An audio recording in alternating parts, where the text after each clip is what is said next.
This is Corinne Bloom, and you're listening to Raw Conversations.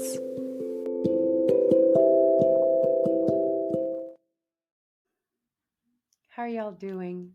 I'm slightly worse for wear, coming out of a head cold and migraine, and just going to go gently today, which I think is actually a beautiful place to start from, because I want to talk about kind of tuning into the present energy that we're in and the transition that we're in and what we're moving away from and towards and into. So let's dive straight in. We've been living in the paradigm of fear for a very, very long time.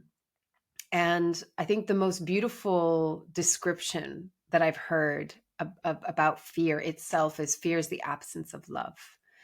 When we're without the presence of love, we go into fear. And at its worst, fear can be used as a manipulation tactic because it's the one thing that can pull us so far away from who we are, from source, from our very soul. I don't believe that our soul is controllable, but if there were one thing that could manipulate it, it would be fear, because fear is very enticing.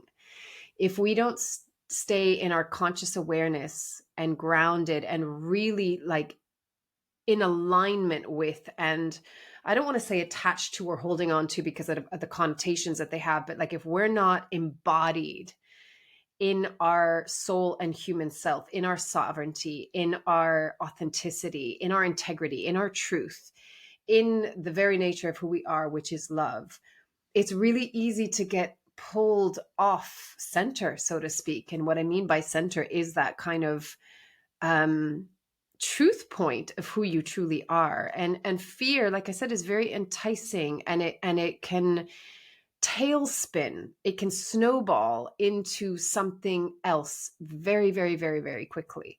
And especially because it comes through the mind, and the mind is so impressionable, and the mind could just go, the subconscious goes, I believe what you say. And so if you hear it enough, it will take that as truth. And we're being shown that on mass scale right now, right? Of how easy it is to influence and manipulate. And I won't use some other words, but there are other words to describe what's been going on, and how it takes a lot of going against the societal grain to come back to like, wait a second, no, what is true? Where's center? Where's that 0 point energy? And to come back home to who we truly are. So I feel like the energy right now is very much in this transition.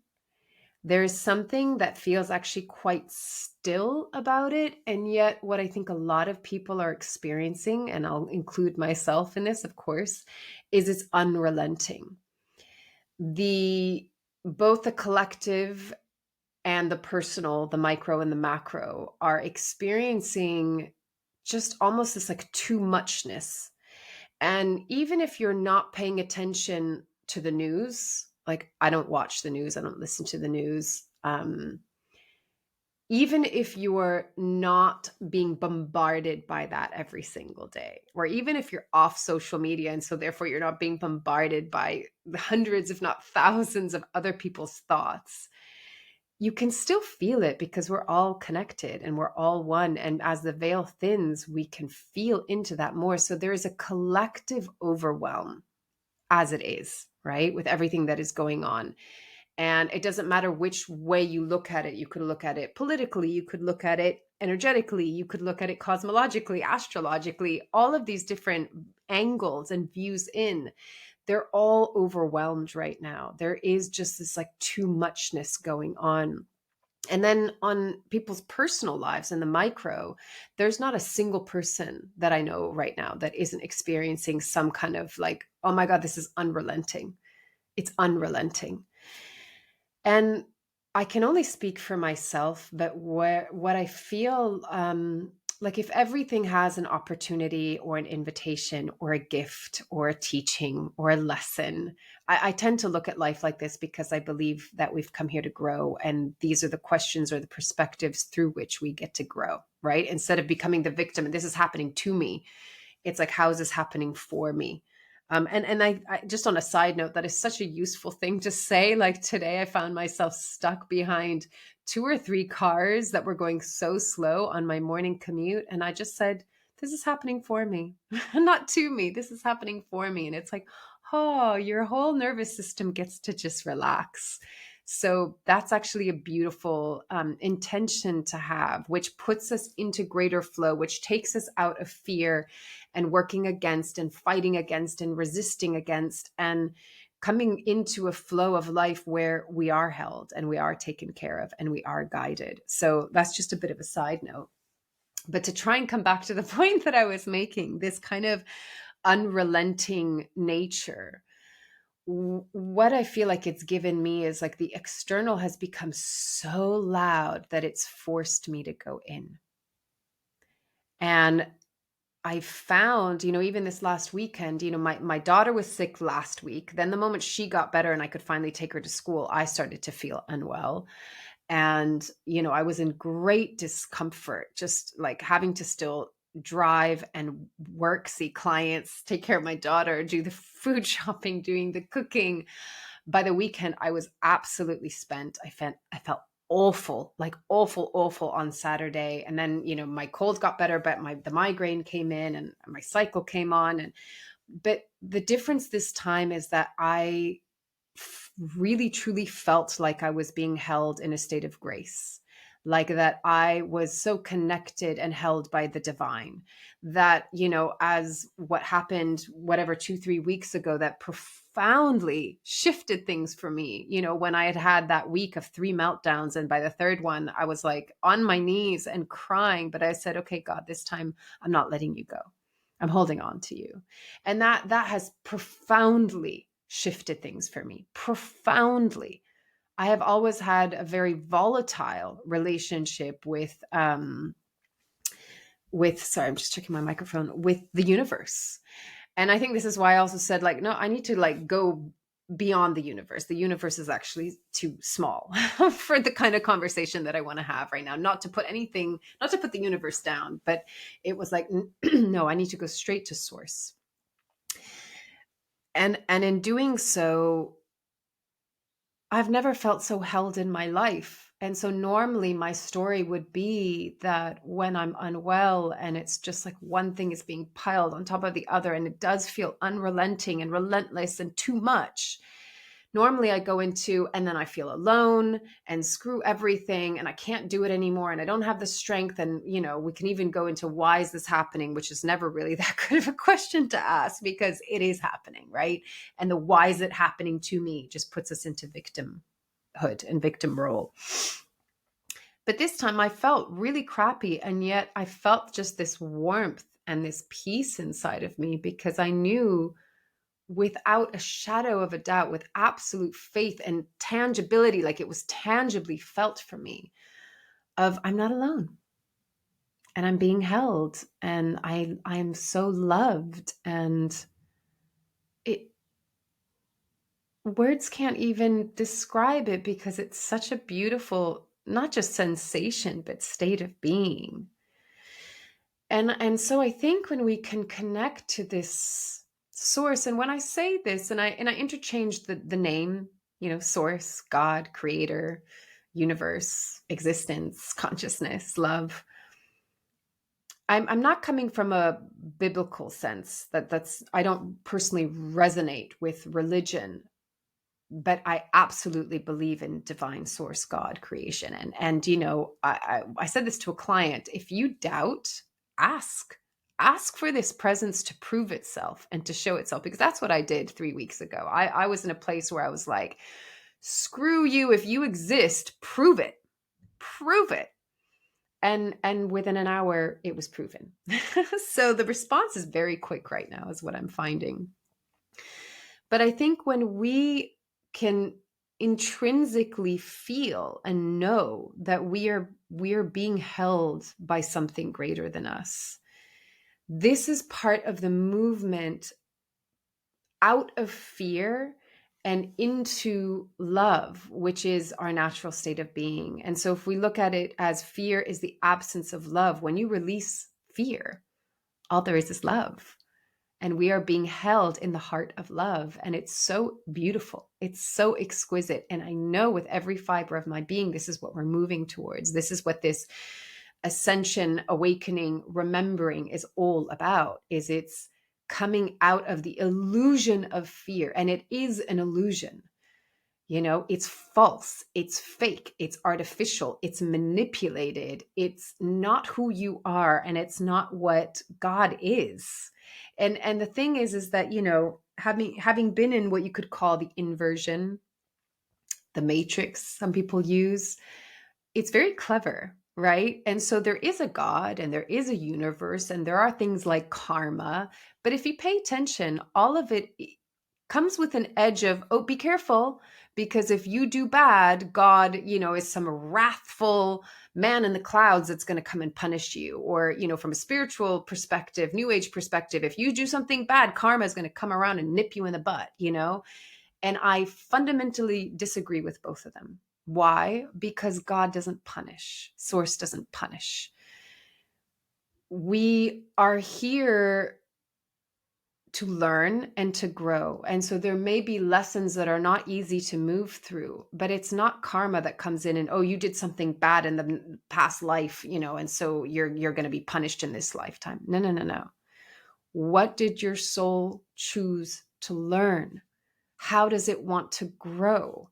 And you know, from a soul perspective, from source perspective, there is no judgment, right? So there isn't like the, well, if you do this, you're good and you're bad, or you're right or you're wrong, or you should be praised or you should be punished. There is no duality. There is no judgment, right? And so many people in this lifetime are so afraid that either God is going to punish them or that karma is going to get them. Oh, I can't do that because karma. Listen to where that energy is coming from. Pay attention to it. It's coming from fear. It's derived from fear.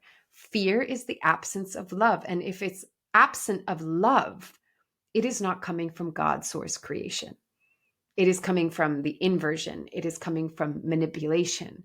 Anything that comes from fear is false. Anything and everything that comes from fear is false. And the thing is, it's easy to believe it in something that seems bigger than you and more powerful than you. Again, fear found its way to kind of come in and be like, you want to be free from it, but it's been so good at being like, yeah, but if you escape me, I'll get you and you're going to get in trouble. People wouldn't put up with this in a relationship, or if they do put up with it in a relationship, they would call it abuse, right? If you're with someone that is manipulative, that is controlling you through fear, that is, you know, properly abusing you through fear and manipulation, people would say, you need to get out of that. That's not healthy. That's not okay, right? So just as we would look at a micro version of that, why wouldn't we look at that in the macro, right? So we have been under the spell of fear. We have been, in essence, enslaved in that way. And we have forgotten, because fear will make you, it will propel you so much into survival mode that you will forget the magic that's in you, you know, like, you know, that when you go into deep states of fear, you can go into panic and anxiety and worry, and you're not in your logical mind, but actually beyond the logical mind, you're not in your body and you're not in your essence and you're not connected to your soul, because your soul knows there's nothing to fear because you're an infinite immortal being and there's no death. Yes, this body will die, but this is just an avatar. This is just a, you know, the suit that you get to wear to have this human experience, but it's not who you are. You are not a human with a soul. You are a soul that has a human to have this experience through. And I think this is like, if I tie this all in, when we can go back to this, like go back to the canvas that is holding all of this, right? It's your soul, and behind that, it's creator, source, God, whatever, spirit, whatever you want to name it. When you can open that lens to be this really beautiful, vast, wide lens, the little minutia of your life that says you need to be scared of this and this and then this, otherwise you're going to die. it's becomes so small and so meaningless because the vastness knows you are infinite and nothing can kill you and nothing can even torture or torment you, because what we're ultimately afraid of here and what fear brings us, it entraps us within is death. And that death is the end. I have seen some really funny memes that it goes like, what, you're telling me there's more? Like after this life, there's more. And they're kind of like with this like, ah. But the thing is, the more isn't more of this. The more is the beauty and the love and the connectivity and the oneness. And I don't say that from a hippy dippy Shangri-La, oh money padme home, like everything is just, daisies and puppy dogs and rainbows. But what I'm speaking to is the love that we know is home, that is so rich with, I can only describe it as absolute divinity. I was listening to a beautiful interview with Belinda Womack, I think is how you say her name. And she was describing, because Emilio Ortiz, who's the host of the podcast, was like, why, he's having a hard time understanding why this level of fear that is so destructive. Why have we been in this? Was it designed? Was it created? Was it purposeful? Was it meant to be like this? And what's going on now? What is happening now? And she beautifully talks about how she channels this, but she's like, creator wanted to have the experience of what is the opposite of its natural state of being, which is love, right? So the natural state is love. And so the opposite would be fear. Fear is the absence of love. And in the beginning, it was interesting, right? There was a lot of growth that came through and out of it. But then what creator didn't recognize is that fear can multiply on itself. Like think about panic, she used as an example. When you can get into panic, it's like boom, boom, boom, boom, boom, boom, everything starts to happen and it tailspins. It snowballs into something that is just like, whoa, it makes me think of the images of people literally punching each other out for toilet paper when the beginning of 2020 happened. So it tailspinned this experiment of that which we are not, as Darius Wright would call this experiment, that which we are not. We are experimenting on that which we are not. So fear is not who we are, right?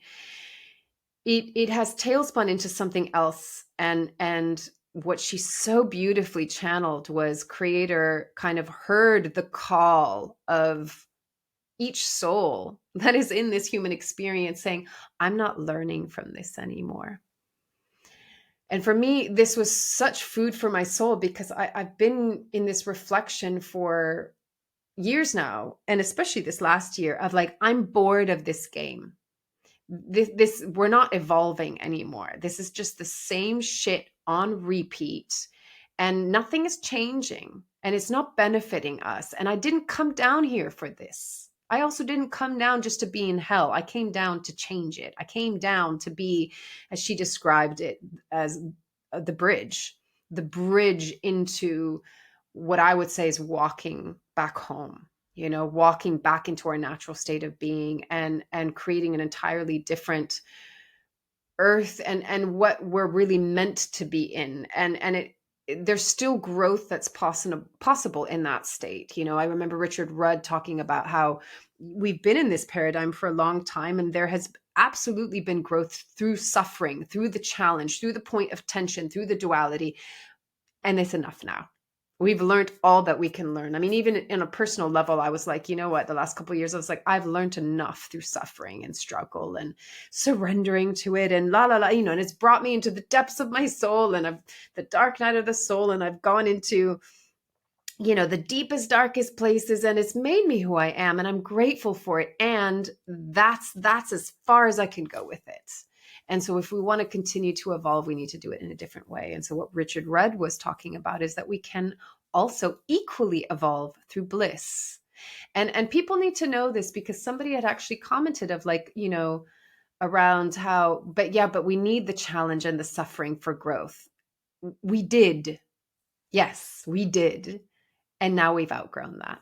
And we don't need that anymore, because now it's just ridiculous. The amount of people that are being killed for just the stupidest of reasons, and the amount of righteousness that comes out of, well, these people deserve to live, but these people deserve to die because of a religious belief or a political opinion. It's absurd. It's absolute insanity. No one should be dying, you know? And the hypocrisy that comes out of, that well, if you eat this, you're more holy than if you eat that. And just that itself, the fighting, the division, the inner war, and the energetic and psychological war that comes out of that is the absence of love. We're in the paradigm of fear, and fear creates hatred, and hatred creates violence, and violence creates hell.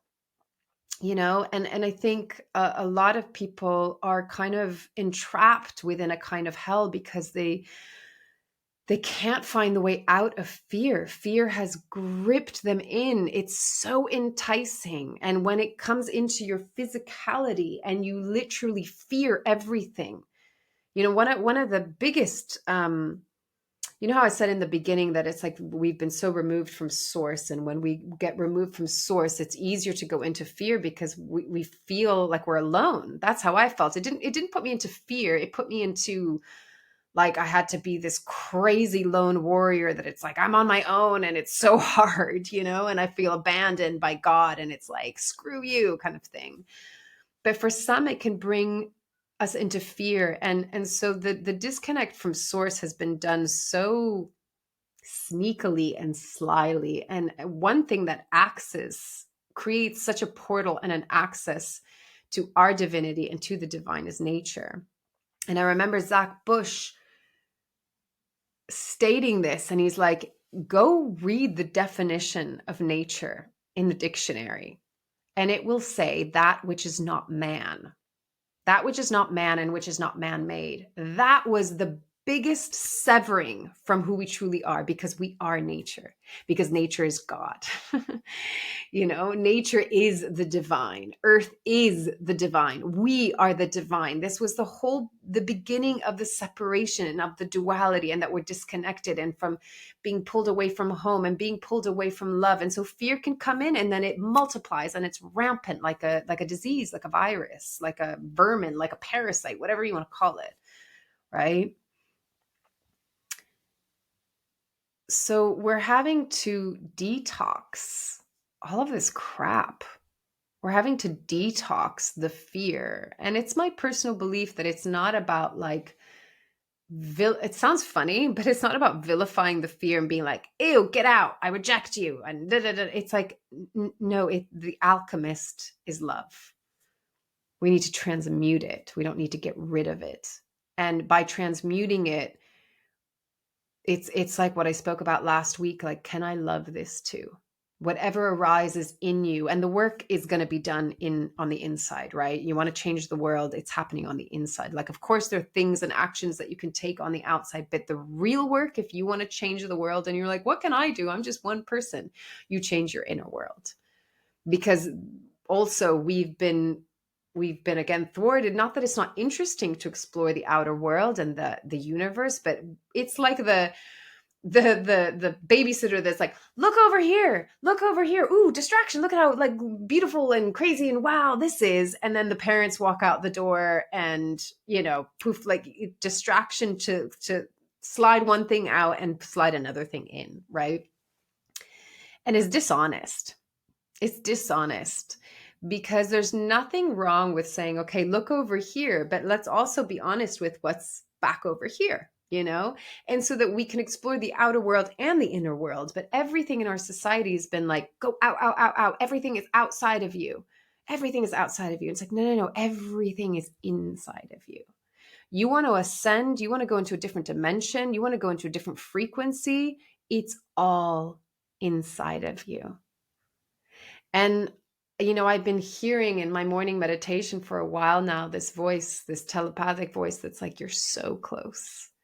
And what it is, what it feels like, and I think this weekend was a really good example of it for me, because, I was in such physical discomfort, like just awful physical discomfort, that because I felt so held by the divine, I just was left in this actually very beautiful, peaceful state. And in that state, it was like I could feel when I say that I'm lifting higher, I don't mean in some hierarchical structure. I look at it more like the rings of a tree trunk, that it's closer to home, and it's closer to wisdom. And I feel so at the cusp of that. And what that is, when you reach that state, it's coming out of this fear paradigm. It's coming out of the fighting against or the wanting to control. It's coming out of the left brain and the masculine that has been an overdrive. It's coming into this beautiful present moment that is walking us towards a beautiful unknown where there isn't the clarity for it yet. The signs aren't even coming in yet, because it's asking us to just be here. Because when you're here and you're in your heart and you're trusting and you're in this divine faith, not biblical faith, but divine faith. And there's nothing wrong with that, but it's not how I don't resonate with that terminology. So I'm just presenting that. Take it or leave it. This probably doesn't even matter. That when you're in that kind of divine faith, there is this expansion that happens. And I know, I've been looking for home, and I'm wanting to call in my partner and community. And I know the feeling so well. And I think the so close is that when you pierce through that veil that we've been under, then there are going to be so many more opportunities, so many more possibilities, because you literally go into a different frequency band. And so many other things are going to open up when we're in that place. And I'm going to say this again, because I know I've said it before.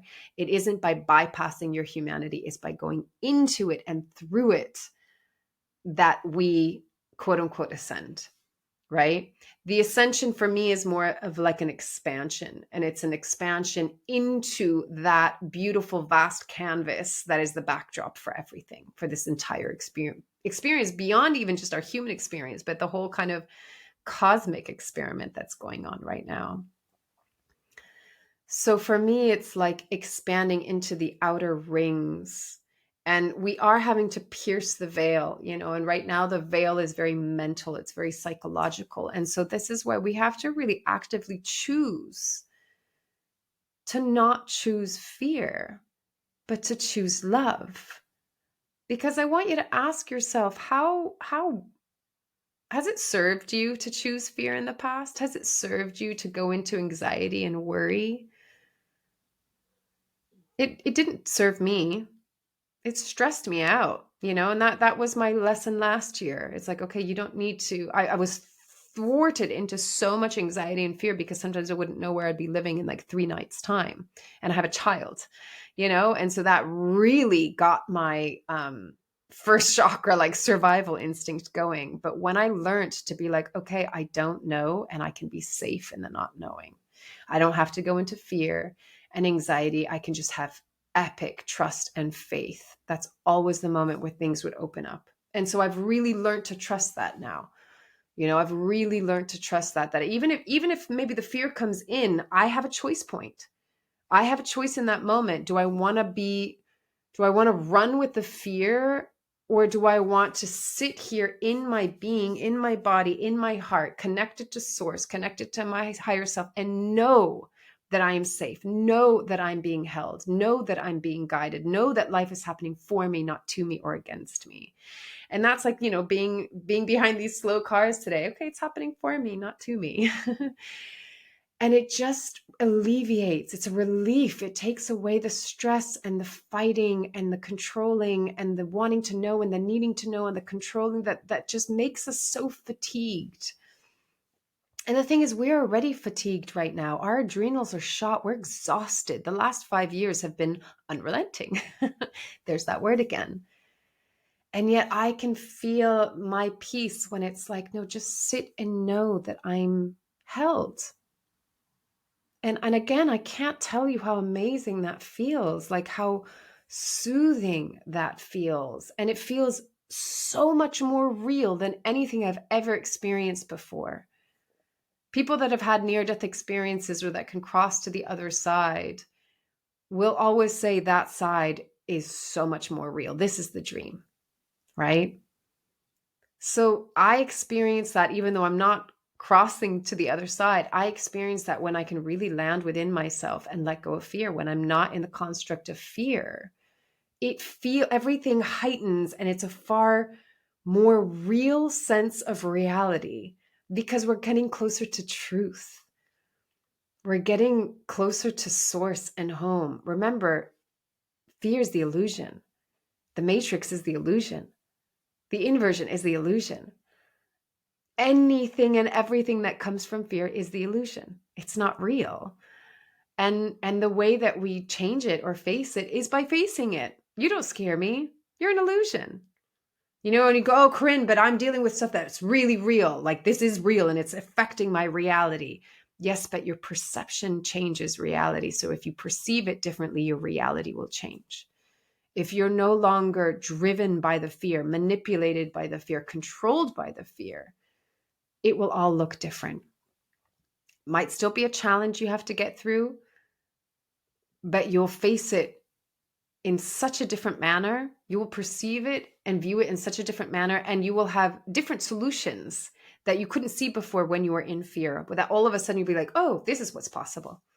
This is the way through and out, right? And hear my words, I said through and out, not just out, right? Like we're not circumventing, we're not bypassing, we're not pretending and neglecting and getting rid of. We're moving through it because that is how we alchemize it. And then poof, we don't need it anymore.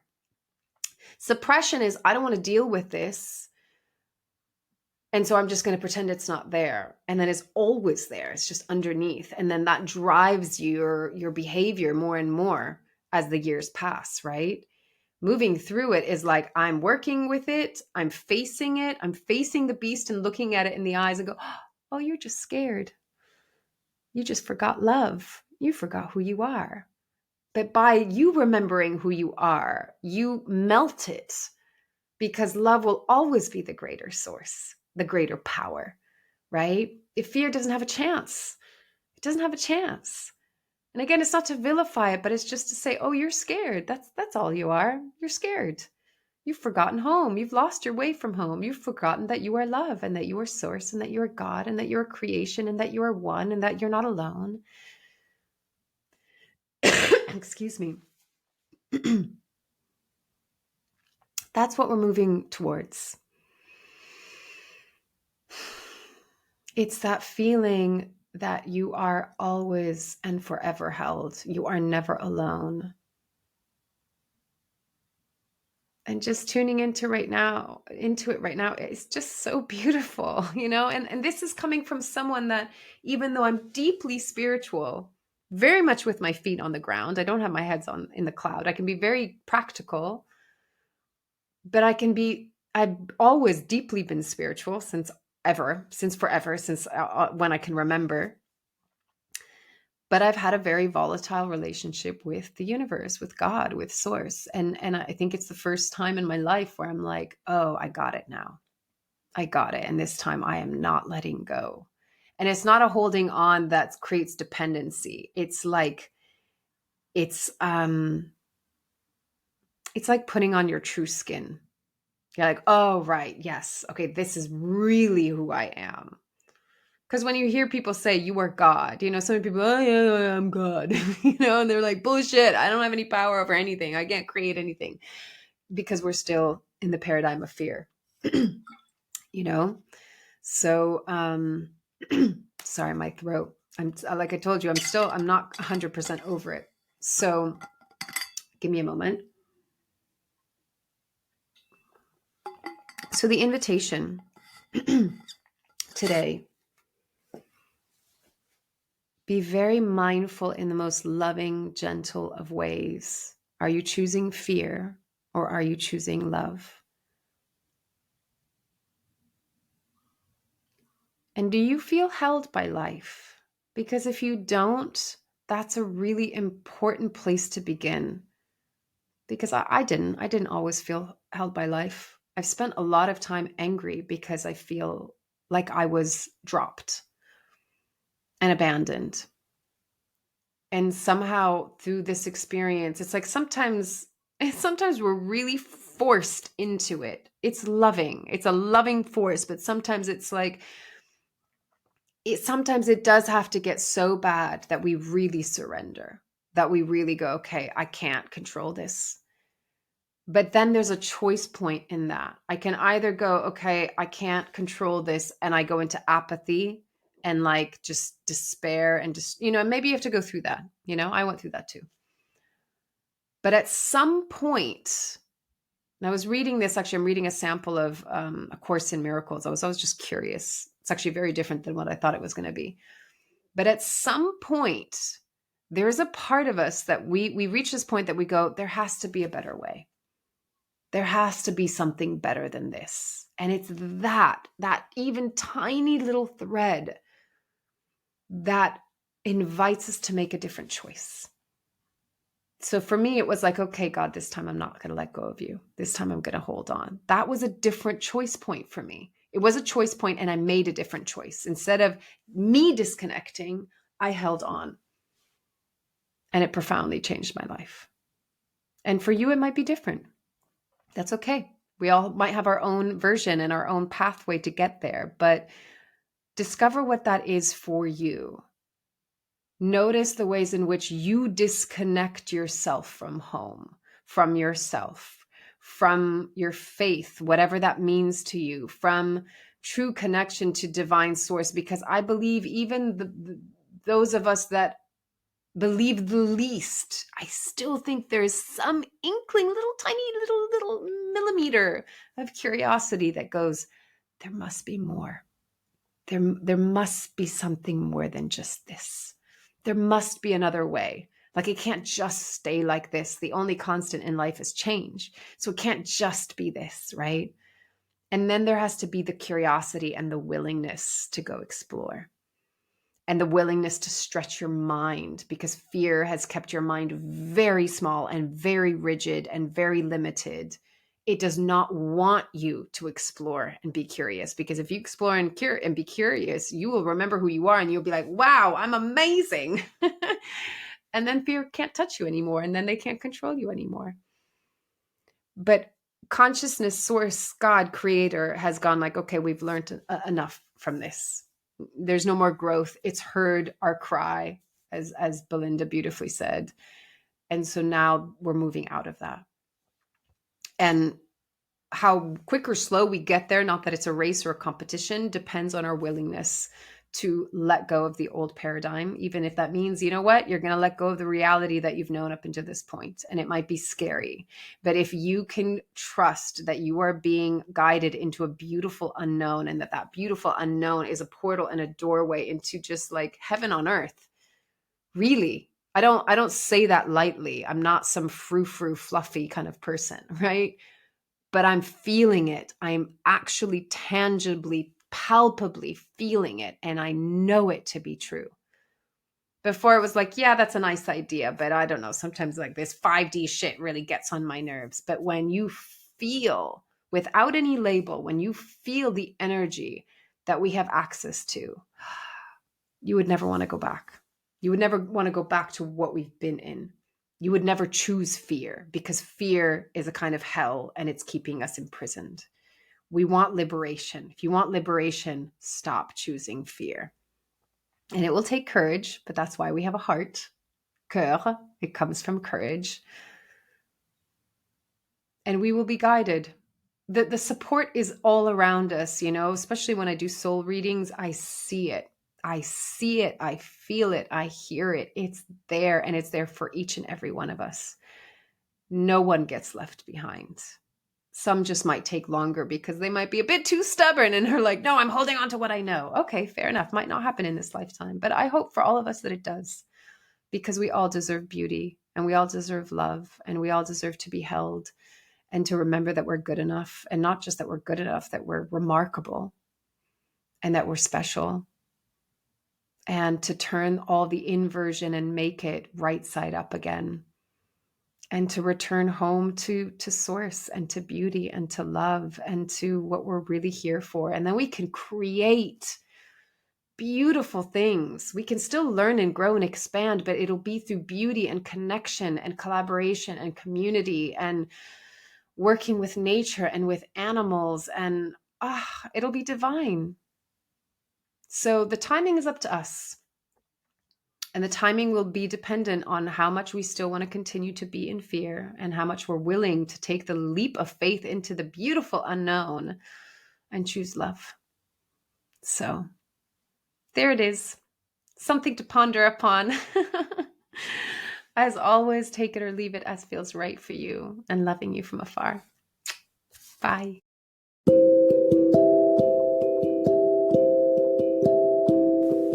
You've been listening to Raw Conversations with Corinne Bloom. Thanks so much for showing up, listening in, and being a part of the conversation with me.